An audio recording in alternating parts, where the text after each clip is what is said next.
மனத்தை பார்க்கக்கூடிய உளவியல் பார்க்கக்கூடிய மருத்துவர்கள் கிட்ட போனாங்கன்னா ஹிப்னடைஸ் பண்ணுறது அப்படின்னு சொல்லுவாங்க.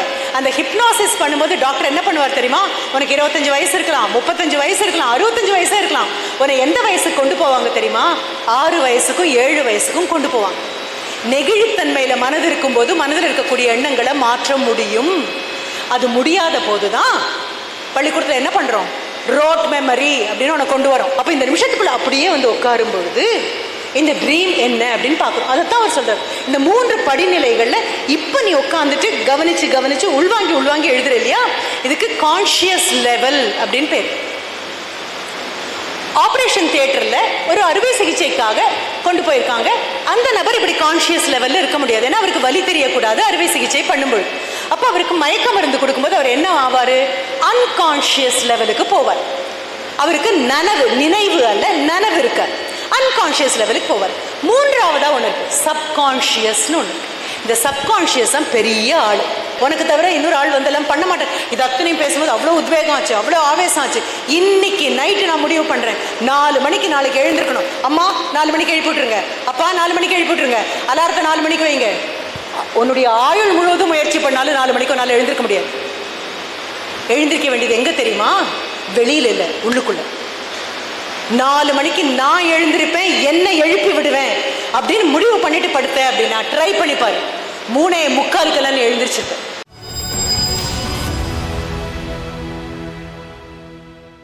அவருடைய செல்வந்தரான நண்பர் சொல்றாரு, இது என்ன பெரிய பிரச்சனை, உன்னுடைய சிற்பக்கூடத்துக்கு கொண்டு வரணும் அவ்வளவுதானே, சிற்பக்கூடத்துக்கு நான் கொண்டு வந்துட்டேன் அப்படின்னு சொல்றாரு. பார்த்தா 2வது நாள் சிற்பக்கூடத்துக்கு அது வந்தாச்சு.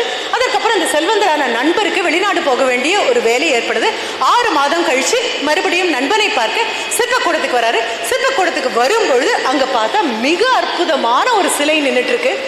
அந்த சிலையினுடைய கண்ணிமைகள்லாம் அவ்வளோ அழகாக இருக்கு. அது ஒரு கடவுளுடைய சிலையாக இருக்கு, கிருஷ்ணனுடைய சிலையாக இருக்கு. தலையில மயில்பீலி இருக்கு, அது காத்துக்கு அசைகிற மாதிரி இருக்கு. கையில ஒரு குழல் இருக்கு, அதுல இருந்து ஏதோ அழகான இசை வர மாதிரி இருக்கு. வான்குட்டை இறங்கி வந்துடுற மாதிரி அவ்வளவு உண்மையோட உயிர் துடிப்போட இருக்கு. உள்ள ஓடி வந்து தன்னுடைய நண்பனை அரவணைச்சிட்டு அந்த சிற்பியை கட்டி பிடிச்சிட்டு அந்த செல்வந்தரான நண்பர் கேட்கிறாரு, எவ்வளவு அழகா இருக்கு, இது எப்படி பண்ணின?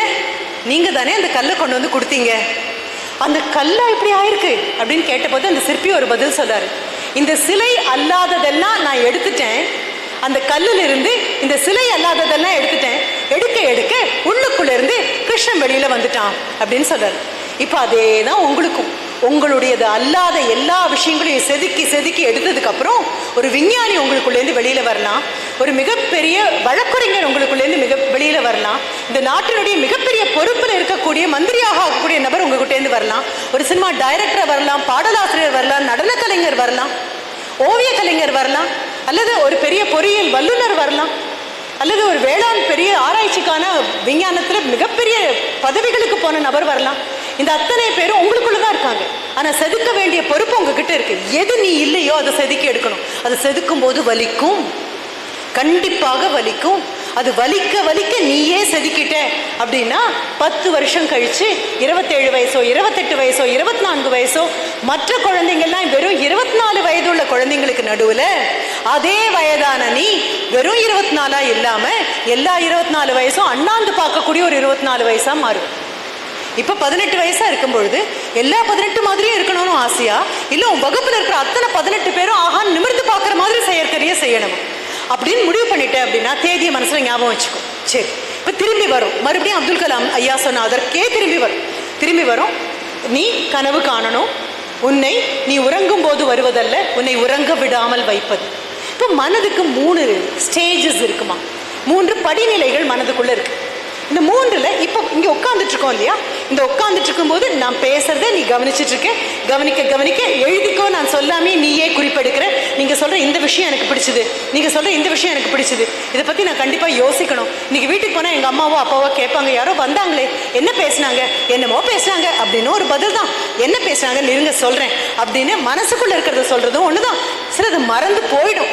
அதனால நான் எல்லாம் குறிப்பெடுத்திருக்கேன். அம்மாவையும் சரி அப்பாவையும் சரி அக்காவோ அண்ணாவோ தம்பியோ வீட்டில் இருக்கிற அத்தனை பேரையும் உட்கார வச்சு நோட்டை பிரிச்சு இந்த தேதியை முக்கியமா சொன்னாங்க. இந்த தேதி 34 மாறும்னு சொன்னாங்க. இந்த 34 மாறுறதுக்கு முன்னால் என்னெல்லாம் பண்ணணும்னு சொன்னாங்க. சின்சியர் அப்படிங்கிறத பத்தி சொன்னாங்க. எல்லாமே சிறப்பாக தான் இருக்கும் அப்படின்னு சொன்னாங்க. கனவு வேற, அதே சமயம் ஆசை வேற அப்படின்னாங்க. Dream is different from desire அப்படின்னு சொன்னாங்க. ஒன்று நான் எழுதி அவங்க கிட்ட அப்படியே விளக்கிட்டே வர அப்படின்னு. அப்போ என்ன ஆயிடுச்சு, மனது முழுவதும் ஃபோக்கஸ் பண்ணி இந்த நிமிஷத்துக்குள்ள அப்படியே வந்து உட்காந்துருக்கேன் அப்படின்னா. அப்போ இந்த நிமிஷத்துக்குள்ள அப்படியே வந்து உட்காரும் பொழுது இந்த ட்ரீம் என்ன அப்படின்னு பார்க்கணும். அதைத்தான் அவர் சொல்றாரு. இந்த 3 படிநிலைகள்ல இப்போ நீ உட்காந்துட்டு கவனிச்சு உள்வாங்கி எழுதுற இல்லையா, இதுக்கு கான்ஷியஸ் லெவல் அப்படின்னு பேர். ஆப்ரேஷன் தியேட்டர்ல ஒரு அறுவை சிகிச்சைக்காக கொண்டு போயிருக்காங்க. அந்த நபர் இப்படி கான்ஷியஸ் லெவல்ல இருக்க முடியாது, ஏன்னா அவருக்கு வலி தெரியக்கூடாது அறுவை சிகிச்சை பண்ணும்போது. அப்போ அவருக்கு மயக்க மருந்து கொடுக்கும்போது அவர் என்ன ஆவாரு, அன்கான்ஷியஸ் லெவலுக்கு போவார்.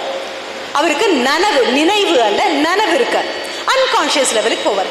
3ஆவதா ஒன்று இருக்கு, சப்கான்ஷியஸ்னு ஒன்று. இந்த சப்கான்ஷியஸ் தான் பெரிய ஆள், அவர் தான் ஆட்டோ பைலட். அந்த ஆளை சரி பண்ணியாச்சு அப்படின்னா கனவுகள் கவலையே படாத நீ வான்னா வந்து நிற்கும். அந்த ஆட்டோ பைலட் யார்? இந்த ஆட்டோ பைலட் அப்படின்னா முதலா நீ சைக்கிள் ஓட்ட கற்றுக்கிட்டது அது யோசிச்சு பாரு. 10 பேர் கண்டிப்பாக 10 தடவை விழுந்திருப்பேன். கண்டிப்பாக அப்பாவோ அம்மாவோ அத்தையோ சித்தியோ அண்ணாவோ அடுத்த வீட்டு அண்ணாவோ யாரோ ஒருத்தர் பின்னால் பிடிச்சி ஹெல்ப் பண்ணோ, இல்லை ஃப்ரெண்டோ பின்னால் பிடிச்சி ஹெல்ப் பண்ணுவாங்க.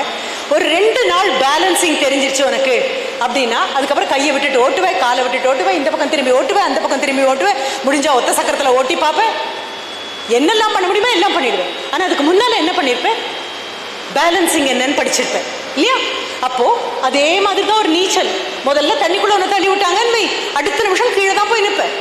ஆனால் அந்த தண்ணிக்குள்ள உன்னால மிதக்க முடியும், நீஞ்ச முடியும், எதிர்நீச்சல் போட முடியும். இது அத்தனையும் பழகிட்டேன் அப்படின்னா எந்த தண்ணியில கொண்டு போய் விட்டாலும் கவலையே இல்லாமல் உன்னால இருக்க முடியும். என்னாச்சு, your mind has got it. எங்க கொண்டு போயிருக்கு, கான்ஷியஸுக்கு கொண்டு போல, அன்கான்ஷியஸுக்கு கொண்டு போக முடியாது, சப்கான்ஷியஸ்குள்ள கொண்டு போய் வைக்கும். இந்த ஆழ் மனதுக்குள்ள கொண்டு போய் வைக்கும். இந்த ஆழ் மனதுக்குள்ளதான் அதுதான் இந்த ஆட்டோ பைலட்.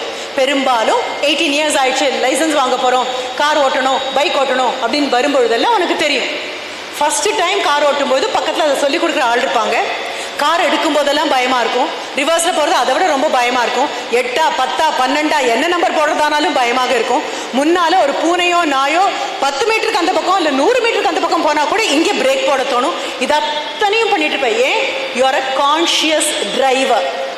ஆனா பழக பழக உனக்கு அது எப்போ எந்த இடத்துல எப்படி திரும்பணும் தெரியும், எந்த இடத்துல கண்டிப்பாக ஸ்பீட் பிரேக்கர் இருக்கும். இது அத்தனையும் எதுக்குள்ளே போயிருக்கும், கான்ஷியஸை தாண்டி சப்கான்ஷியஸ்குள்ளே போயிடும்.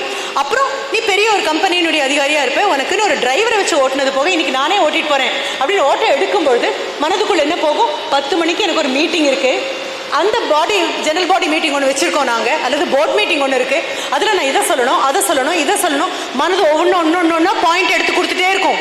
யார் ஓட்டிட்டு இருக்கிறது இப்போ, கான்ஷியஸ் நீ ஓட்டலை, உன்னுடைய ஆட்டோ பைலட்டான சப்கான்ஷியஸ் ஆள் ஓட்டிட்டு இருக்காரு. திடீர்னு ஒரு ஆடு குறுக்க வந்த அடுத்த நிமிஷம் பிரேக் போடுவேன். அந்த பிரேக் போட்டது யாருன்னா அது கான்ஷியஸான ஆள். அப்போ என்ன பண்ற, இந்த சப்கான்ஷியஸ்குள்ள இதை கொண்டு போகணும். கனவை உன்னுடைய ஆழ் மனதுக்குள்ள கொண்டு போகணும்.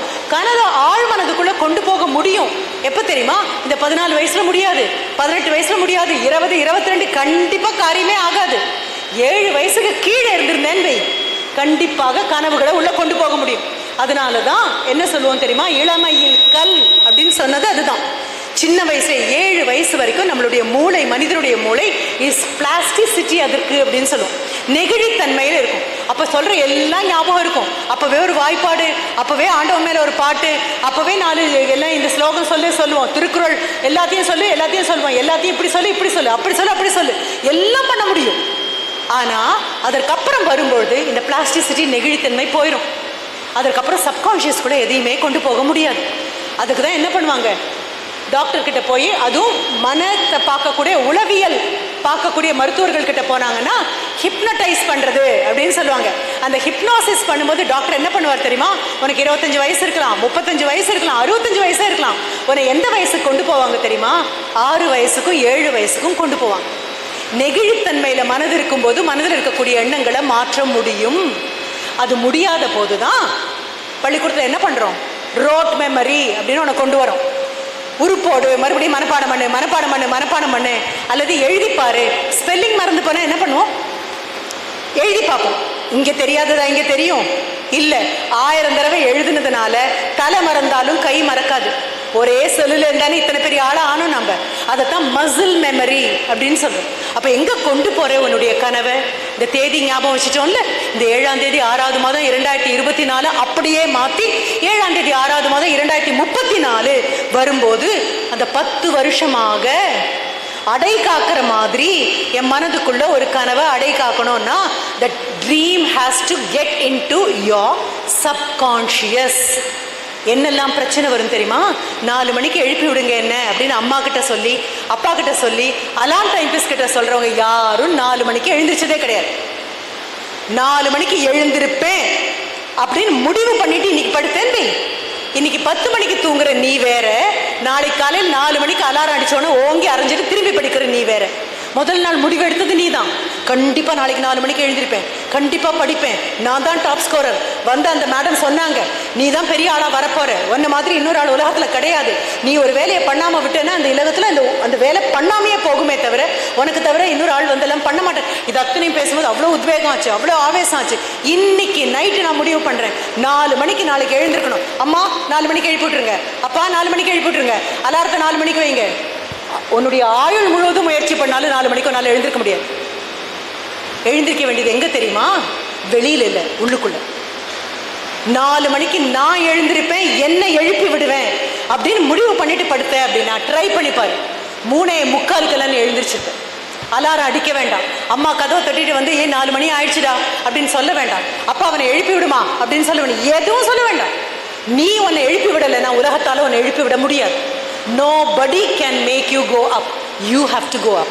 அப்ப சப்கான்ஷியஸ்குள்ள இந்த ட்ரீமை கொண்டு போய் வைக்க வேண்டியது நீ. விதை மாதிரி ஊன்ற வேண்டியது நீ. அன்றாடம் அன்றாடம் அன்றாடம் அது முளைக்குதா இல்லையான்னு பார்க்க வேண்டியது நீ. இப்ப நம்ம ட்ரீமை டிஃபைன் பண்ணலாமா? அதனாலதான் அவர் சொன்னாரு, நீ உறங்கும் போது வருவதல்ல கனவு, உன்னை உறங்க விடாமல் வைத்திருப்பது கனவு. All the dreams have one fountain head, that is your subconscious.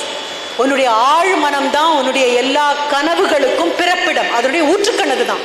நீ தான் முடிவு பண்ணணும், யாரா வருவேன் அப்படின்னு முடிவு பண்ணணும். அப்துல் கலாம் ஐயா படித்த கிளாஸ்லையும் அவருடைய வகுப்புலையும் அந்த பள்ளிக்கூடத்திலையும் ஒரு ஆளுக்கா எல்லா டீச்சர்ஸும் வந்து சொல்லி கொடுத்தாங்க.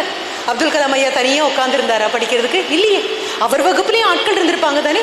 40, 50, 60 இல்லாட்டாலும் 20, 30 இருந்திருப்பாங்க தானே. அத்தனை பேரும் ஒரே ஆசிரியர்கிட்ட தானே கவனிச்சாங்க. அது எப்படிப்பா அந்த தலைக்குள்ள மட்டும் அவ்வளோ உள்ள போச்சு? விதை ஒண்ணுதான், விதையை தூர விவசாயி ஒண்ணுதான். என்னதுல மட்டும்தான் மாறுபாடு தெரியுமா? விதையை வாங்குற மனம் அப்படிங்கிற மண்ணுல தான் மாறுபாடு. அப்போ மழை துளி விழும். அந்த மழை துளி விழும் பொழுது எங்க விழுதுங்கிறது அடுத்தது. அப்போ உன்னுடைய கனவை நிறைவேறணும்னா குடும்பம் உதவணும், பள்ளிக்கூடம் கண்டிப்பா உதவ போகுது. யார் கூட நீ இருக்க அப்படிங்கிறது முடிவு செய்யும் உன் கனவு நனவாகுமா அல்லது வீணாகுமா அப்படின்னு. ஏன்னா ஆகாயத்திலேருந்து விழக்கூடிய மழை துளி செடிகள் கிட்ட விழுந்தது அப்படின்னா மண் ஈரமாகும், செடி நாளைக்கே 4 துளி வரும். இல்ல வறண்டு போன நதியில போய் விழுந்தது அப்படின்னா அப்படியே வெள்ளம் பெருக்கெடுத்து ஓடும், அந்த நதி வாய்க்காலாக மாறும், மறுபடியும் போக வேண்டிய இடத்துக்கு போகும். கடல்ல விழுந்ததா, கடல் தண்ணியோட கரைஞ்சும் மறுபடியும் அந்த உப்பு தண்ணியோட அதுவும் இருக்கும், மீண்டும் நீராவியா மேல போகும். சரி, கையை நீட்டிட்டு இருக்க, உன்னுடைய உள்ளங்கையில விழுந்துச்சா, குடிக்கணும்னு தோணுச்சா குடிக்கிறேன், முகம் கழுவணும்னு தோணுதா விழுது. சாக்கடையில விழுந்தா சாக்கடையா தான் மாறும். அந்த மழை துளிக்கு எந்த வித்தியாசமும் கிடையாது. விழக்கூடிய இடத்தை அதனால தீர்மானிக்க முடியாது, ஆனா உன்னால தீர்மானிக்க முடியும். யார் உன்னை அடுத்த 10 வருடங்களுக்கு who is going to be your friend, உன்னை சுத்தி யாரை இருக்க மட்டும்தான் நீ அனுமதிக்கிற அப்படிங்கிறது மிகவும் முக்கியமானது. நான் சொல்றேன், இந்த வார்த்தை உனக்கு பிடிக்காத ஒன்றாக இருக்கும். என்ன காரணம்? யாரை என்ன சொன்னாலும் உனக்கு பிரச்சனையே இல்லை. நண்பர்களை சொன்னா உனக்கு ரொம்ப கோவம் வரக்கூடிய வயது அது. அதுதான் 10 பருவம். இந்த ஒரு டீனேஜுக்குள்ள நீ வர இல்லையா, you are like a ticking atom bomb, highly explosive. கையாள தெரியலன்னு வெடிச்சு உனக்கும் நல்லதில்லை, உன்னை கையாளுறவங்களுக்கும் நல்லதில்லைன்னு இருக்கக்கூடிய வயது இது.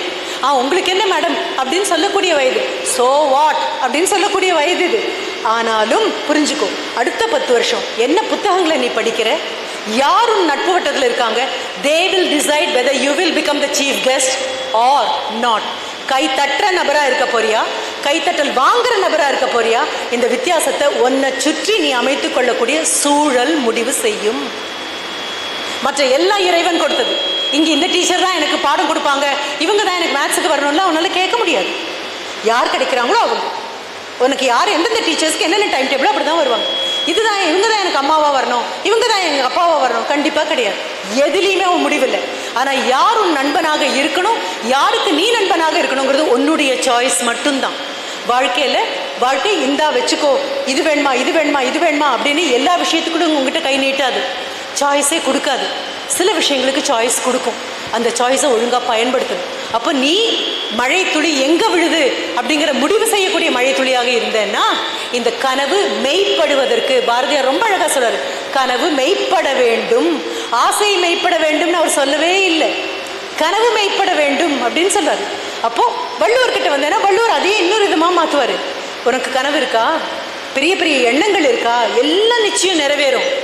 ஆனால் கண்டிஷன்ஸ் அப்ளை, அதுக்குன்னு சில கண்டிஷன்ஸ் இருக்கு. எண்ணியர் எண்ணியாங்கு எய்துவர், என்ன நினைக்கிறியோ அது அப்படியே கிடைக்கும். எப்போ? எண்ணியர் திண்ணியராக பெறின், மன உறுதி இருக்கக்கூடிய நபர்களாக இருந்தால் மட்டும்தான் என்ன நினைக்கிறியோ அது நடக்கும். ஃபைன். இப்போ எல்லா ப்ரோலாகும் ஆயிடுச்சு. இப்போ ட்ரீமை நம்ம டிஃபைன் பண்ண போகிறோம். இந்த DREAMல ஒவ்வொரு எழுத்தும் எனக்கு என்ன பொருள் தரும், நான் என்னுடைய வயசுக்கு என்னுடைய அனுபவத்துக்கு சொல்றேன். அதை நீ பாரு, அது உனக்கு சரியாக இருக்குமே ஆனால் ஏற்றுக்கொள், இல்லைன்னா போய் யோசிச்சு what does each letter stand for. What is my dream, is it a dream or the dream? அதுதான் ரொம்ப முக்கியம். ஏதோ ஒரு கனவா, இதுதான் கனவா, என்னவாக இருந்தாலும் சரி. நான் மறுபடியும் அவனுடைய கேள்விகளை நான் அப்படி தான் பிளாக் பண்ணுறேன். ஏன்னா இது ஒரு பெரிய கேள்வியாக எழுதிச்சு குழந்தைங்க கேட்பாங்க, மேம் இதுதான் பெரிய விஷயமா, அதுதான் எதுவுமே சின்ன விஷயம் இல்லைன்னு நான் சொல்லிட்டேன்ல.